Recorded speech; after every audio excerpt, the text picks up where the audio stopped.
Welcome to the channel, English Epics. Barb, my secretary, poked her head through the door and said, "Your wife is online too." I gave her a small wave to show I heard, finished adding the column of numbers I was working on, and picked up the receiver. "Hi, sweetheart. How's it going? Just wanted to remind you that Julie and I are going out for dinner and a couple of cocktails after work. I left your dinner in the fridge, wrapped in plastic wrap. Just pop it in the microwave for 3 minutes on high. Should I wait up for you? Dirty old man. Hey, I know what you're like when you get home after a night out with her, so don't blame me for taking advantage of that. I'll be home by 10 if you can keep your eyes open that long. Love you, baby. See you when I get home. Love you too, baby. Bye." When I hung up the phone, there was a dissatisfied expression on my face. I didn't like. Julie never had and never would. In my opinion, she was too wild and uninhibited. She had been married 3 times, and although I was never able to confirm it, Bev adamantly denied it was true. I had heard that her divorces were caused by her being caught having affairs.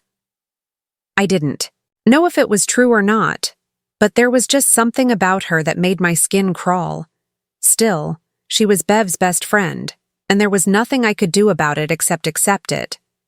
Julie had been Bev's maid of honor at our wedding, and ever. Since then, the two of them had met at least once a week for coffee, and were constantly talking on the phone. For a while it wasn't so bad, but then things started to change. The biggest shift came when Max joined the Marines and Julie, named after Bev's friend, went off to college. With nothing but an empty nest on her hands, Bev decided to get a job. Julie got her a position where she worked, and from then on, they went out to dinner and drinks at least once a week, least once a week. They also went out after work for drinks with their colleagues. Although I would have been glad if she didn't spend so much time with Julie, I couldn't deny how much I enjoyed the nights we spent together after those outings.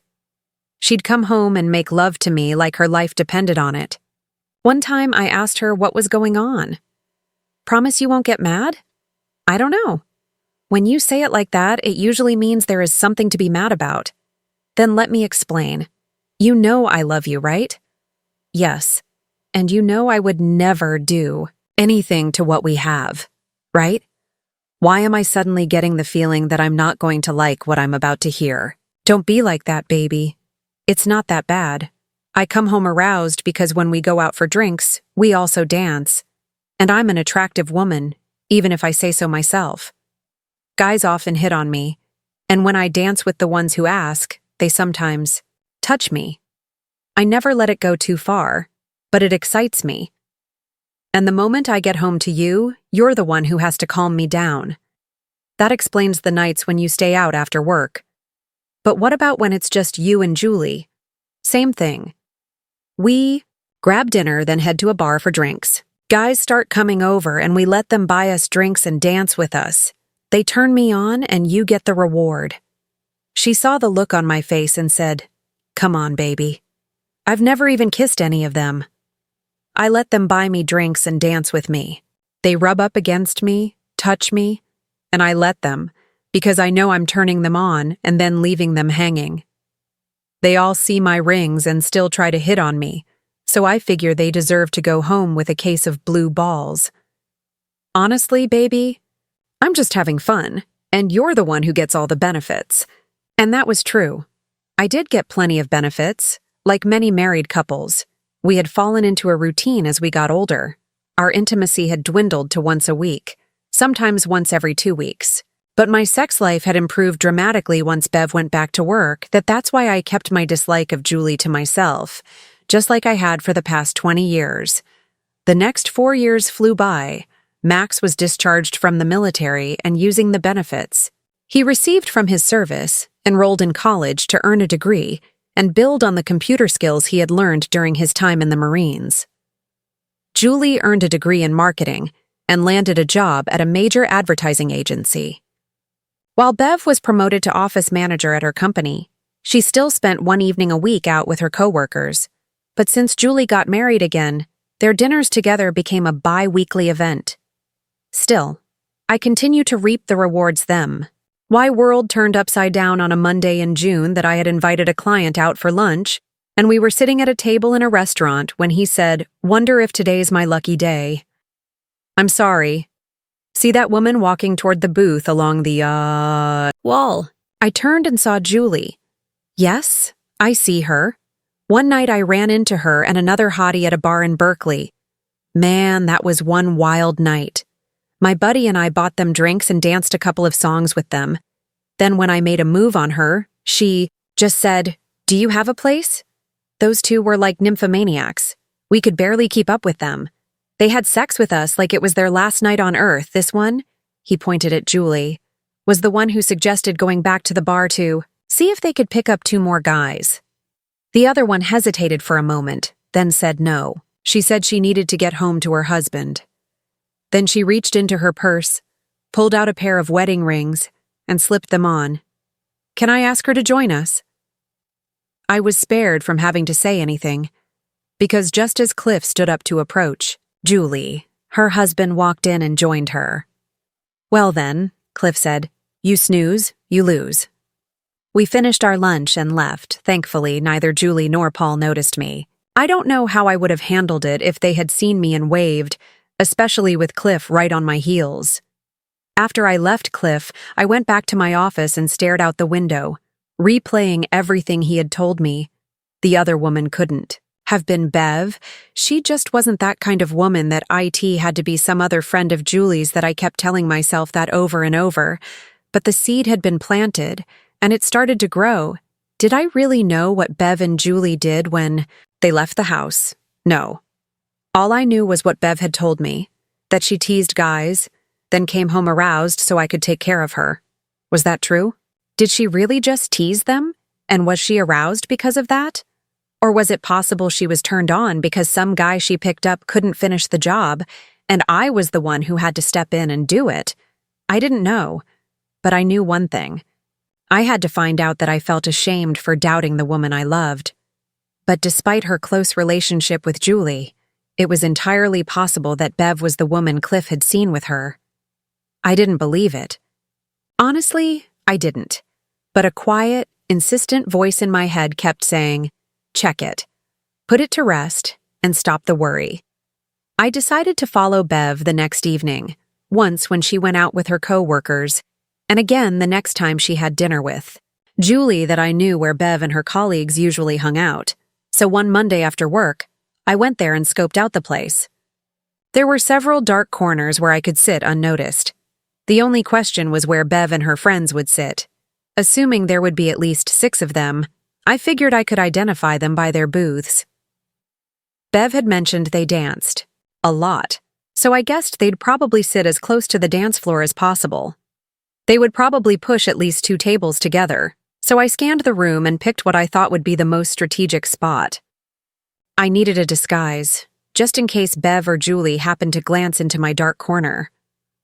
I have 20/50 vision, so I bought a pair of reading glasses with thick horn-rimmed frames and replaced the lenses.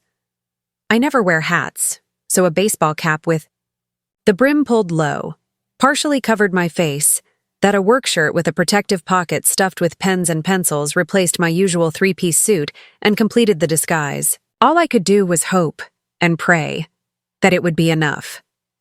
If Bev or Julie spotted me and saw through the disguise, I'd be in serious trouble. There would be no way to explain it without looking guilty, especially if Bev was innocent. But I had to know that I had to know. Wednesday was the day Bev and her coworkers always went out. They finished work at 5, so at 10 minutes to 5, I was already seated in my dark corner, waiting for Bev and her group to arrive. The evening unfolded more or less the way Bev had always described it, that I say more or less because she conveniently left out a few details when telling me what she'd been up to. For example, the fact that some guys slipped their hands under her blouse, others ran their hands along the inside of her skirt, and she made no attempt to stop them. She never mentioned that. She was running her hand over guys' pants, rubbing or even gripping them. She had specifically told me she never even kissed anyone. That was a blatant lie that I saw her kissing 3 different guys, either in their booths or at their tables. No, they didn't go out to the parking lot, but still. What truly unsettled me was the fact that her left hand was bare. She had taken off her rings. What did Cliff say again? When it was time for one of the women to go home, she pulled the wedding rings out of her purse and put them on. Bev usually got home by around 10:30, so at 10 o'clock I started looking for a way to slip out of the bar unnoticed and make it back in time for her arrival, that I saw her glance at her watch, say something to Julie, and then the two of them stood up and headed to the ladies' room. As soon as they disappeared behind the restroom door, I got up and left that I was already in bed when Bev came home, and she was just undressing as she walked through the door. "Ready for me, darling? I'm really turned on tonight." "I'll bet you are," I thought to myself as I threw off the blanket to show I was ready. "Dirty old man," she said playfully, climbing into bed and settling beside me in an intimately suggestive position.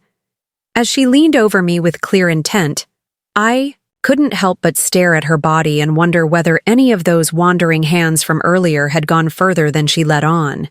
Then she shifted above me, and I responded to her with eager attention, focusing entirely on her. That week, she didn't have dinner with Julie. The following Wednesday, I was back in my dark corner watching everything unfold. The evening played out much like the one before, with one key difference. Bev was kissing some guy in a booth, and from where I was sitting, I had a perfect view under their table. While they kissed, Bev was touching him with her hand.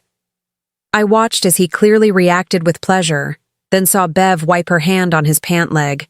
She brought her hand up, licked her fingers, and kissed him again. That was the moment I knew. Bev was the woman Cliff had seen with Julie. The previous Wednesday had played out just the way she always described it. Drinks, dancing, and a little playful teasing. Sure, more than she had admitted. But when she licked her fingers, everything suddenly made sense. Now all I needed was undeniable proof that she was doing this with other men. That I got up and left the bar, no longer caring whether Bev or Julie recognized me that I was lying in bed, pretending to be asleep when Bev came home. When she shook me by the shoulder, I mumbled something and turned my head into the pillow. She shook me twice more, then reached down toward my waist. She gently touched me, but I didn't respond. For the first time in 25 years, Bev's touch did nothing to me. That I just lay there as she caressed me, replaying the scene in my mind, her licking her fingers. And all I wanted to do was slap her hand away and scream at her to get the hell off me.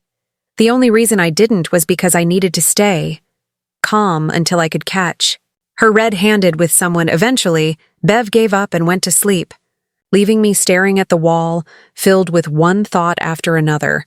None of them good. Very bad. In fact, the next morning at breakfast, Bev asked, "What happened to you last night? I came home all worked up and wanted a dose of your first class remedy, but I couldn't wake you up. I wasn't feeling too great. Something I ate didn't sit well. And after a few trips to worship the porcelain throne, I took some Salmonex and tried to get some sleep. Well, try to feel better today, sweetheart, because I'm having dinner with Julie tonight, and you know what that means. Add that to yesterday's leftover energy, and you won't have to lift a finger." I parked further down the street when Bev got home from work that I saw Julie get into Bev's car, and once they drove off, I followed them. Bev pulled into Duke's Steakhouse, they parked, and went inside. Duke's was just a restaurant, so I knew they'd only stay long enough to grab a bite. I parked at the far end of the lot and waited for them to come back out. An hour later, they emerged, and I followed them across town to a place called Barney's Roadside Diner. They parked and went inside, and I gave them a 30-minute head start before changing my clothes. That I figured that by then, they'd be talking to someone, or at least distracted, and if I was lucky, they wouldn't notice me come. I asked him why disguise wasn't great. It worked well enough in a dark corner, but I wasn't sure how effective it would be in better lighting. Fortunately, luck was on my side. When I entered, Bev and Julie were sitting in a booth with two men. They were deep in conversation and didn't even glance in my direction. That I found a spot where I could sit and keep an eye on them, then glanced at my watch. Bev usually got home around 10:30, so if something was going to happen, it would be soon. According to Cliff, they had spent more than 2 hours in his room. If this was a regular occurrence every time Bev and Julie went out together, something should happen within the next 15 to 20 minutes. 10 minutes passed, and I saw Bev say something to Julie, check the time, then get up and head toward the ladies' room. A minute later, the man she'd been talking to also stood up and walked toward the men's room that I sat there, sipping my beer, waiting for them to return, when it suddenly hit me. Women almost always go to the restroom in pairs, but Julie didn't get up or follow Bev. Add to that the fact that Bev had left her purse on the table for Julie to keep an eye on. What kind of woman goes to the restroom in a bar or restaurant without taking her purse, even just to touch up her makeup? I got up and headed toward the restrooms. There was a long hallway with doors on either side, and the 2 restrooms were at the very end of it that I checked the doors along the hallway. None of them were locked. I peeked inside both rooms. One was filled with crates of beer, the other with folding tables and chairs. There was no exit, so Bev and the guy had to be in one of the restrooms that I checked the men's restroom first. And what I saw was the most shocking moment of my life. A man had Bev pressed against the wall in an unmistakably intimate position. Her skirt was hiked up, and their bodies moved in sync, close and intense. Her arms were around his neck, legs wrapped around him as they rocked together. I could hear soft moans escape her lips with each movement. Other men were standing nearby, watching and whispering among themselves, clearly entertained and wondering. If they might get their turn, Bev gasped as the man pulled her tighter, and I heard him say something about not holding back and hoping she was prepared. After a moment, he stepped back, and Bev sank to her knees in front of him, continuing to please him with focused attention. The onlookers made crude remarks, asking if they were next. She pulled back just long enough to say, "No," before returning. To what she was doing, the man turned to them and said, "She's putting on a show, but I think she's done for the night." As he began to respond again to her efforts, Bev stood up, turned, braced herself against the sink, and leaned forward that he moved behind her and resumed their rhythm. Her expression was lost in sensation, her voice repeating, "Yes, yes," in breathless whispers. After several minutes, the man told her another round was coming, and she eagerly urged him on, realizing they wouldn't be invited. The other 3 men eventually gave up and left. The man finally stepped back, adjusted himself, and quietly began getting dressed, leaving Bev still leaning against the sink. Catching her breath that he looked at me and smirked, saying, "Sorry, man." The lady said she's had enough of me for tonight. The punch that broke his nose caught him completely off guard, just like the follow-up shot to the GUT. That AS he doubled over, I grabbed him and slammed his head into the concrete wall a couple of times before throwing him to the floor and delivering 3 swift kicks to his groin, that I turned to Bev and saw her staring at me in shock. I took off my baseball cap and fake glasses and threw them at the man, who was now groaning on the floor and gasping for air. Then I looked at Bev's left hand. "No ring. I probably shouldn't have gone that hard on him. He didn't know you were married, but you knew that. I hope you've got somewhere to stay tonight, because I can't promise I won't hurt you if you come home." I turned and walked out of the restroom. As I passed the booth where Julie was still sitting with the other guy, I saw his hand under her blouse and her smiling back at him that I pulled out my phone and snapped a photo. When Julie looked up, I said, "Paul's going to love this." Her face went pale, and I walked out of the bar and headed home that I haven't seen or spoken to Bev since that night. That I and the days that followed, she called dozens of times, but I refused to answer. Since then, she calls 2 or 3 times a week, and soon as I hear her voice, I hang up. Max and Julie call me once or twice a week, trying to persuade me to talk to their mother. But I refuse, just as I refuse to explain why. "If your mother wants to tell you, she can," I say, but I'm not going to say anything. I called Paul and told him I wanted to send him something, then asked for his email address. He called me after receiving the photo and asked about it. So I told him the whole sad story, from the moment Cliff told me what he'd seen to the night I took the picture. Last I heard, he threw Julie out of the house. The house was too big for me alone, and I didn't need all the memories tied to that place. So I moved out, and Bev moved in until we had to sell it as part of the divorce settlement. When the sale went through, I sent Max a power of attorney to keep an eye on Bev and handle things on my behalf. Tomorrow, the divorce will be finalized, and I'll be free to live my life. Will I miss Bev? I already do, and as strange as it sounds, I still love her a little. You can't just shut off 25 years of love and attachment like flipping a light switch. Could I have stayed with her? No. I could have lived with the office party behavior if it had been no worse than that first night I followed her, that I might have tolerated it, even if it had been much raunchier than she led me to believe. But I could never live with a woman who allowed that kind of thing to happen to her in a public restroom, in front of an audience. No way in hell. Thank you for being with us, and if you're one of those who watches silently, just leave a like. It helps new stories come to light.